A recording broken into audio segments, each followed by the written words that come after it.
नमस्कार, स्वागत है आपका स्टेनो महासागर पर। 90 शब्द प्रति मिनट डिक्टेशन स्टार्ट होगी 5 सेकंड बाद। आप रेडी हो जाइए। स्टार्ट। समाज में अविश्वास, व्यग्रता और उग्रता के बढ़ते स्तर तथा फैलाव का अनुमान किसी भी दिन के समाचार पत्रों पर सरसरी निगाह डालकर जाना जा सकता है। इस स्थिति की कष्टकर अनुभूति हर सतर्क, सजग एवं सक्रिय नागरिक को रोजाना होती है। अधिकांश ने तो इसे अनेक दशकों से लगातार बढ़ते देखा है और अब अभ्यस्त हो गए हैं। यह वर्तमान परिदृश्य का सामान्यीकरण लगता है, लेकिन हर उस व्यक्ति के लिए जो अपने परिवार, समाज और देशवासियों और भविष्य के प्रति सुनहरी संकल्पना करता है, यह आहत करने वाली स्थिति है। इस स्थिति के बनने के कारण लोगों को हर ओर दिखाई देते हैं। नागरिक का दैनंदिन सबाका तो सरकारी व्यवस्थाओं से ही अधिक पड़ता है और उसमें उसे अपने प्रति सम्मान या सद्भाव मिलना असंभव और असाध्य लगता है। जब वह हर ओर कर्तव्य बोध को अनुपस्थित पाता है, तब उसका अपना नागरिक कर्तव्य बोध भी पीछे छूट जाता है। वह जानता है कि नदियों का प्रदूषण उसके लिए ही नहीं, भावी पीढ़ियों के लिए भी घातक है, लेकिन वह यमुना के पुल पर से पूजा की उपयोग हो चुकी सामग्री को फेंकने में कोई हिचक नहीं दिखाता है। यह किसका प्रभाव है? वह समाचार पत्रों में पढ़ता है कि यमुना में पिछले 1.5 वर्ष में बिना परिष्कृत सीवेज 19% बढ़ा है। सीवेज औसतन 10% प्रति वर्ष बढ़ता है, लेकिन प्रतिस्करण की क्षमता केवल 5% बढ़ती है। अतः समस्या चिंताजनक से विकट स्तर तक पहुंच रही है।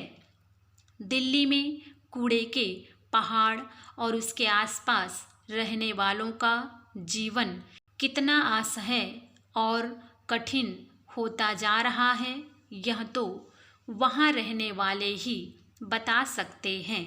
सामान्य नागरिक के सरकारी अस्पतालों के अनुभव, कचहरी और पुलिस थाने के वातावरण, न्याय की सुसुप्त प्रक्रिया उसके उस आत्मबोध को धूमिल कर देती है जिससे उसके अंदर के कर्तव्यों का भान होना चाहिए था।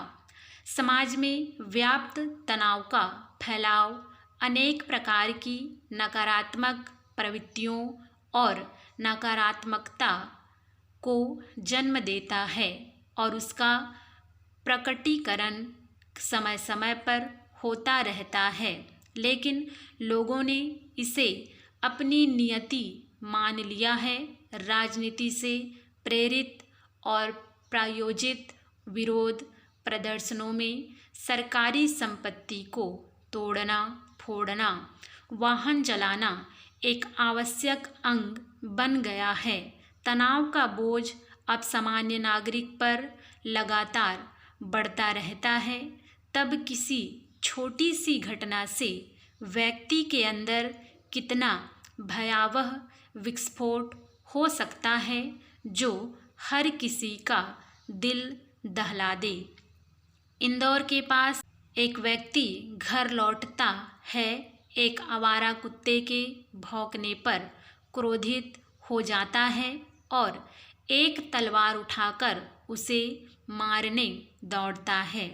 पत्नी रोकने का प्रयास करती है तो वह पत्नी की ही हत्या कर देता है। 2 बच्चों को भी मार देता है और आत्महत्या कर लेता है।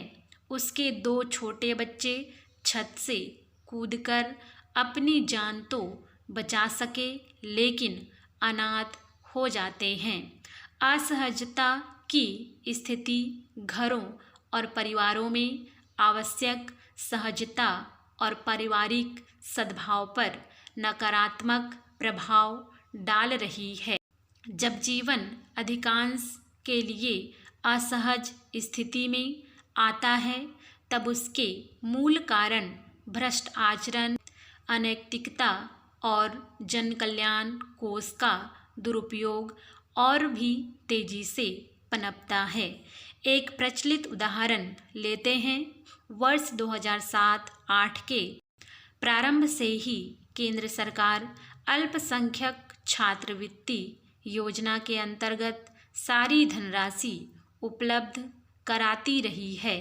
इसके वितरण की व्यवस्था और सही व्यक्ति को सही समय पर मिले इसका सत्यापन करने का उत्तरदायित्व राज्य सरकारों का होता है।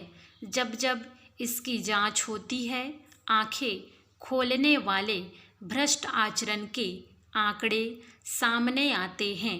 ऐसे ही एक सत्यापन में कक्षा 10 और 12 के 2 लाख से अधिक के बच्चों के रोल नंबर 1 से पाए गए।